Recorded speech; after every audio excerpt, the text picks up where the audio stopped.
virus. Several families have been thrown into mourning as a result of untimely death of their loved ones arising from the deadly Lassa fever, which is caused by an infection with the Lassa virus spread by rats. Oh yes, the rats that live in large numbers around us, they carry the virus in their urine and feces and live in the homes and areas where food is stored. So, the ingestion of foods and drinks contaminated by the saliva, urine and feces of infected rats, catching and preparing infected rats as food, inhaling tiny particles in the air contaminated with infected rat urine or dropping, and direct contact with a sick person's blood or bodily fluids through the mucous membrane such as the eyes, the nose, the ears, or the mouth are ways of getting infected. Early symptoms of the disease which occur within the first 3 weeks of coming in contact with virus include fever, headache, chills, diarrhea, nausea, vomiting, sore throat,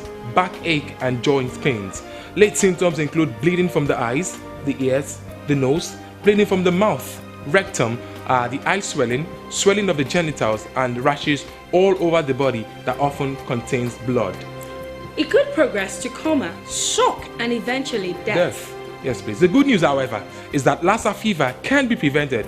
Oh yes, early detection and diagnosis greatly aids treatment, preventable death, and curtails further spread of the virus. We should know, however, that preventing Lassa fever in the community is first about preventing the source, and that is why it's important to observe good personal hygiene by keeping our houses clean and the environment as well, so as to discourage rodents from entering our homes. Some more measures that can be put in place is to avoid contact between rats and human beings by blocking out all rat hideouts. Options of fumigation can also be looked at for some bushy environments. Absolutely. Please ensure you dispose your waste properly and clean the environment so that the rats are not attracted.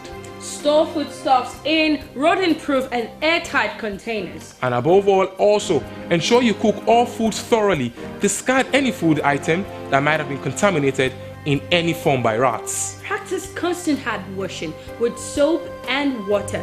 Promote a better personal hygiene.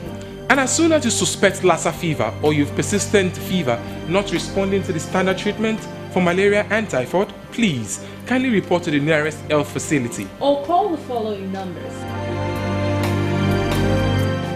Together, let us build a healthy nation.